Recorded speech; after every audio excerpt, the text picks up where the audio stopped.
మహాత్ములు పూజ్యశ్రీ సద్గురు సచ్చిదానంద యోగి స్వామీజీ వారు ఆదిగురు యోగపీఠం కాకినాడ కేంద్రంగా వారు ధర్మ ప్రచారాన్ని నిర్వహిస్తూ ఉన్నారు. పూజ్యశ్రీ సద్గురు సచ్చిదానంద యోగి స్వామీజీ ఆదిగురు యోగపీఠం కాకినాడ వారు ప్రసంగిస్తారు ఇప్పుడు. ఓం సచ్చిదానంద రూపాయ శివాయ పరమాత్మనే నమో వేదాంత వేద్యాయ గురవే బుద్ధి సాక్షినే ఆంజనేయాయ విద్మహే వాయుపుత్రాయ ధీమహే తన్నో హనుమా ప్రచోదయాత్. ఓం శ్రీ గురుభ్యో నమః. వేదికను అలంకరించినటువంటి పూజ్య స్వామీజీలు మాతాజీలు యొక్క పాదపద్మాలకు నమస్కరిస్తూ, అలాగే ఈ కార్యక్రమానికి విచ్చేసినటువంటి భక్తకోటికి, అలాగే దీన్ని నిర్వహిస్తున్నటువంటి విశ్వ హిందూ పరిషత్ వారికి పరమేశ్వరుని యొక్క ఆశీస్సులు తెలియజేస్తూ ఉన్నాను. ముఖ్యంగా రామాయణం మానవ జీవితంతో దగ్గర అనుసంధానమై ఉండేటువంటి ఒక చక్కని అంశం. ఈ రామాయణ పరంగా మానవ జీవితాన్ని పోల్చాలంటే రాముడు పరమాత్మ అయితే సీతమ్మ గారు జీవాత్మ. ఈ పరమాత్మ నుండి జీవాత్మ వేరుపడిపోయి ఈ దేహం అనేటువంటి లంకలో చేరింది. ఈ దేహం అనేటువంటి లంకకి 9 ద్వారాలు ఉన్నాయి. దీనిలో అరిషడ్ వర్గాలనేటువంటి రాక్షసులు ఈ లంకను కాపలా కాస్తూ ఉన్నారు. దీనిలో బుద్ధి, మనసు. ఇక్కడ మనసు అనేవాడు రామనాసురుడు. వాడు ఒక్కొక్క క్షణంలో ఒక్కొక్కలా మారుతాడు. రామనాసురుడు అంటే గొప్ప భక్తుడు లేడు, వాడికంటే గొప్ప రాక్షసుడు లేడు. ఈ మనసు కొన్నిసార్లు చక్కని ఆలోచనలు చేస్తూ ఉంటుంది. అదే మనసు కొన్నిసార్లు నీచాతి నీచమైనటువంటి భావాల వైపు పరిగెడుతూ ఉంటుంది. ఈ మనసును రామనాసురుడిగా పోల్చితే బుద్ధి విభీషణుడు. మంచి చెడుని విశ్లేషిస్తూ ఉండేవాడు విభీషణుడు. వీరు కూడా ఇందులోనే ఉన్నారు. అటువంటి ఈ దేహంలోనే ఆత్మ అనేటువంటి సీతమ్మ గారు ఉన్నారు. ఈ సీతమ్మ గారు ఎక్కడికి చేరాలండి? పరమాత్మ అనేటువంటి శ్రీరామచంద్రుని వద్దకు చేరాలి. మరి పరమాత్మ అనేటువంటి ఆ ఒక శ్రీరామచంద్రుని వైపుకి చేరాలంటే జ్ఞానం కావాలి కదా. మరి ఆ జ్ఞానం ఎవరివ్వాలి? గురువు ఇవ్వాలి. ఇక్కడ గురువు ఎవరవుతున్నారంటే ఆంజనేయుడు. ఆంజనేయుడు అనేటువంటి గురువు వచ్చి జీవాత్మ అనేటువంటి ఆ సీతమ్మ గారి దగ్గరికి జ్ఞానం అనేటువంటి అంగుళికం ఇచ్చాడు.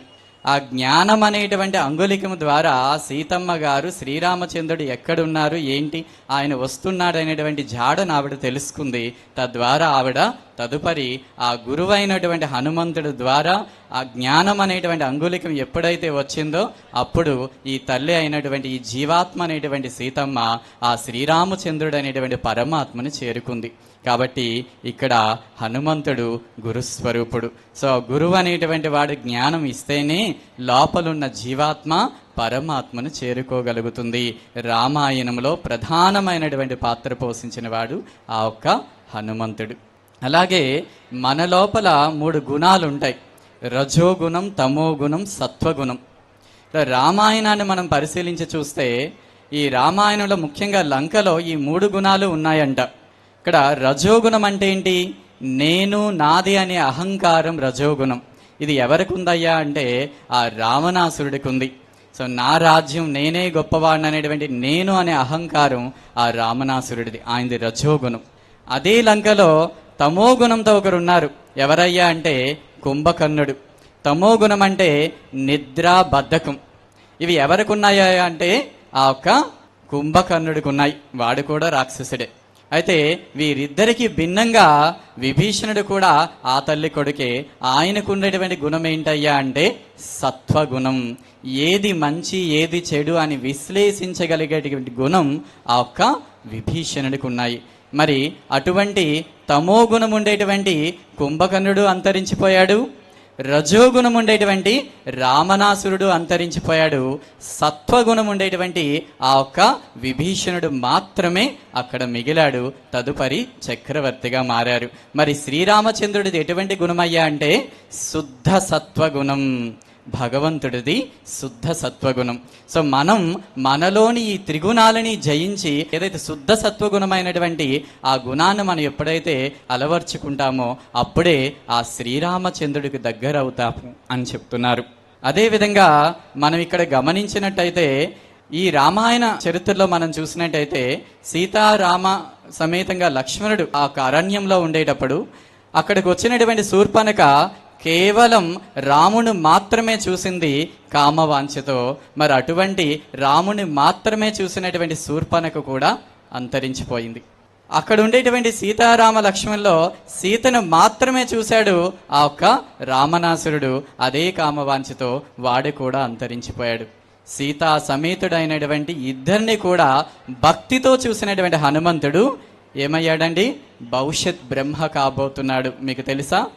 రాబోయేటువంటి మహాయుగానికి భవిష్యత్ బ్రహ్మ హనుమంతుడు. మరి ఆ విధంగా ఆ భక్తి భావంతో సీతారాములు తన హృదయంలో నిలుపుకున్నాడు కాబట్టి ఆయన గొప్ప వీరుడయ్యాడు, గొప్ప భక్తి తత్పరుడయ్యారు. మరి అటువంటి ఆ హనుమంతుడి యొక్క ఆశీస్సులు మనందరిపై ఉండి వారి వంటి చక్కని ఆ రామభక్తి మనలో కూడా కలిగి మన జీవితాలు కూడా తరించే విధంగా ఈనాటి ఈ పర్వదినాన హనుమంతుడి యొక్క ఆశీస్సులు మీ అందరిపై ఉండాలని మనస్ఫూర్తిగా కోరుకుంటూ సెలవు తీసుకుంటున్నాను. జై గురుదేవ్. నమస్తే.